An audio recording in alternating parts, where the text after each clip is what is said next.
Et la ville de Copenhague, c'est une ville qui comprend à peu près 600 000 habitants pour la municipalité et 1 200 000 pour l'agglomération. Quand je dis pays nordiques, ça inclut les 3 pays scandinaves, Suède, Norvège et Danemark, ainsi que et ces habitants, ils demeurent en fait dans des quartiers d'habitation qui sont situés autour du centre-ville. Il y a des 4 grands quartiers d'habitation aux points cardinaux de la ville. Donc là par exemple devant nous, sur la droite, on a un quartier, le quartier ouest, qui s'appelle Vesterbro. Et tout de suite sur notre droite, Tivoli avec l'entrée principale. À cet acte, il pose la première pierre d'un château fort pour défendre les pêcheurs de la Baltique contre les pirates, et c'est ce qu'on a considéré comme le baptême de Copenhague. Un petit coucou donc à Hans Christian Andersen, sur notre gauche. Il a les genoux bien polis par toutes les anecdotes. D'ailleurs, on a plusieurs statues de Hans Christian Andersen à Copenhague, une d'ailleurs à Tivoli, et sur notre droite, dans quelques instants, nous apercevons un des grands musées de Copenhague qui s'appelle la Glyptothèque. Je pense que Stéphane a dû vous le dire. Non. Pas encore. D'accord. Alors je vous le dis moi-même, c'est en fait le lundi, c'est le jour de fermeture. Copenhague, c'est aussi une ville d'eau. Donc c'est un bras de mer qu'on va apercevoir sur les côtés du bus, avec sur la droite une piscine portuaire. C'est réapproprié sa façade maritime, parce qu'en fait il y a encore une quarantaine d'années aussi la petite Amsterdam. Et c'est là aussi où se trouve le quartier alternatif de on pourrait dire un petit peu hippie, en tout cas alternatif, ça c'est sûr, qui a commencé par un squat en 1971 et qui est encore en place aujourd'hui. Regardez la belle vue que nous offre Père sur le canal de Christianshavn. Christiania, le quartier alternatif, c'est 2 spécialités. D'une part, les villes, grandes villes cyclistes, mais Copenhague est passé devant au classement. Et puis l'autre spécialité de Christiania, c'est l'air qui fait rêver. Comme on dit, l'air des bâtiment qui est incliné, qui a ajouté sa fantaisie au bâtiment en lui ajoutant une tour constituée de 4 queues de dragon enlacées. Donc ça c'est assez fantaisiste et assez impressionnant. Et les salles de réception de notre reine. Donc c'est le centre du pouvoir de Copenhague. Et je vous propose de faire un tout petit arrêt pour aller le voir de plus près. Donc si nous avons la possibilité de nous arrêter.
Quelques vestiges préhistoriques du Danemark.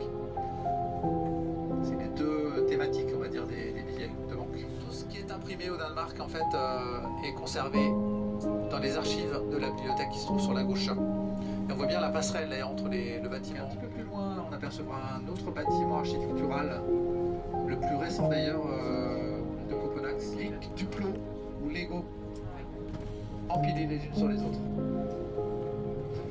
Et ça, c'est un petit peu de tradition de toute l'Europe du Nord. Et donc, une ancienne brasserie. Il faut dire qu'on avait besoin d'espace pour brasser la bière à l'époque, puisque le roi avait déclaré que chaque famille de marins et de soldats devaient recevoir 10 litres de bière par jour. L'eau était polluée. Alors c'était pas une bière aussi alcoolisée qu'aujourd'hui, mais effectivement on ne pouvait pas boire l'eau n'était pas potable, donc c'est peut-être aussi pour ça que les Danois ont perdu beaucoup de batailles, mais par contre on n'a jamais manqué de volontaires dans l'armée danoise. Bon, par contre, sachez qu'aujourd'hui on reçoit plus de 10 litres de bière par jour, même quand on est membre de la garde royale, ils savent se tenir quand même. Mais ça fait pas si longtemps que ça qu'on avait encore des grandes campagnes municipales qui disaient surtout ne donnez pas d'eau à boire à vos enfants, donnez-leur de la bière. C'était meilleur pour la santé à l'époque. Les bâtiments qu'on longe, les palais en fait qu'on longe sur le bord de ce joli canal qui s'appelle Frederiksholms Canal, c'est en fait les ministères du gouvernement danois. On vient de passer le ministère de l'Éducation nationale et le ministère des Transports. Et l'incendie a eu lieu en 1794.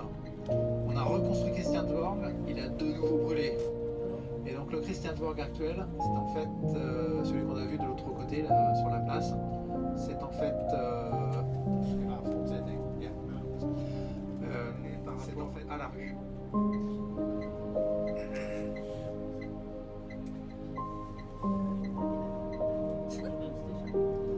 Alors si on utilise le vélo plus que la voiture aussi à Copenhague, c'est parce que la voiture, ça peut être un luxe assez cher.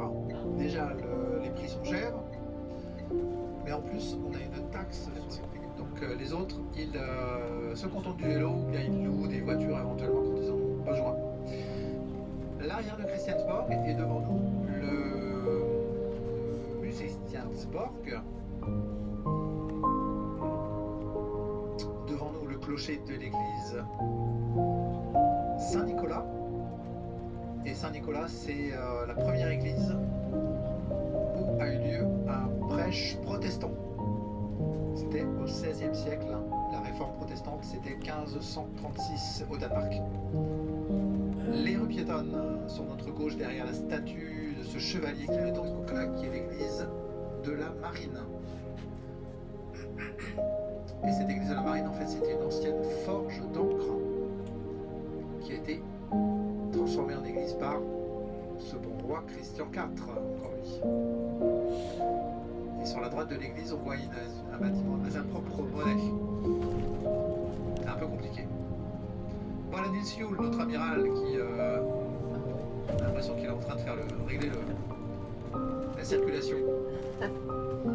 Dans quelques instants, nous allons arriver à une des grandes places de Copenhague avec la place de l'hôtel de ville.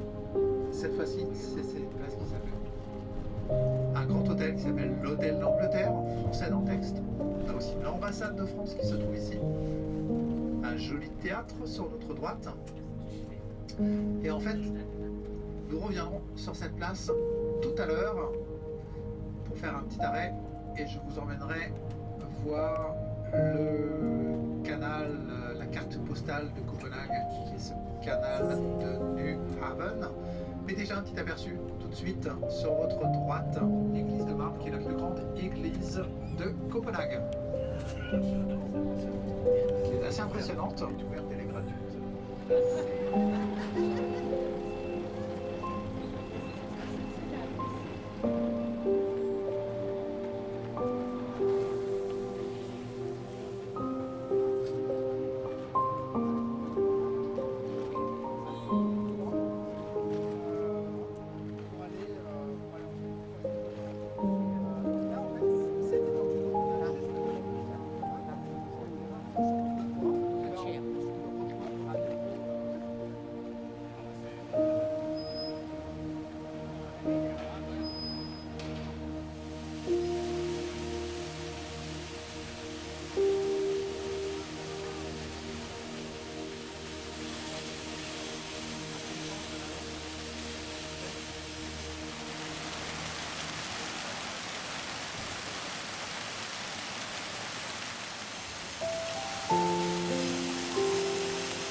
J'ai pas besoin de vous la raconter.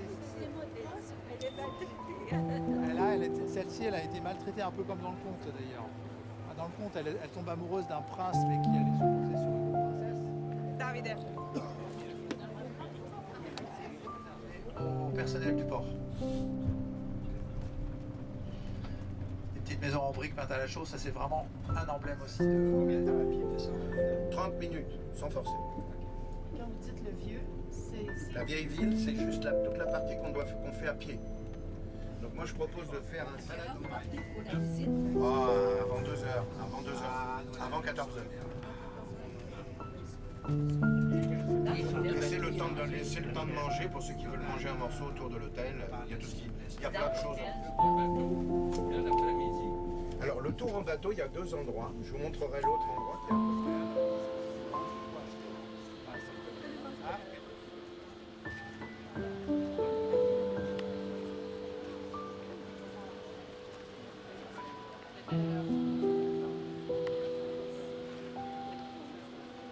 Voilà, on est arrivé sur la...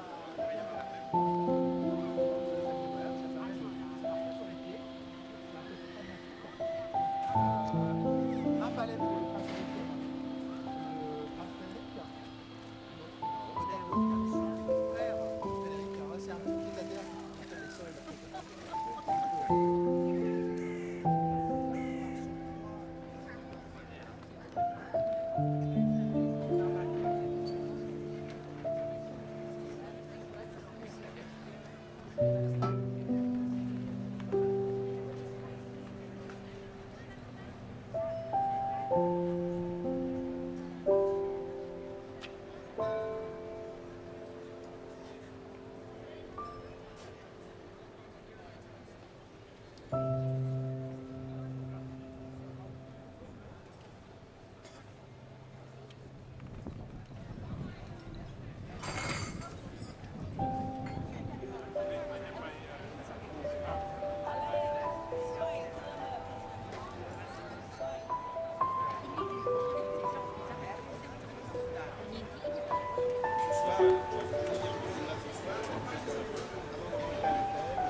La caserne de la garde royale, c'est dans le petit coin et là ils sont vers la seule. T'as regardé si on était tout ça? Oui, je pense qu'il y a Plus de choix et c'est un supermarché un petit peu plus de qualité un peu supérieure on va dire. Très bas c'est un peu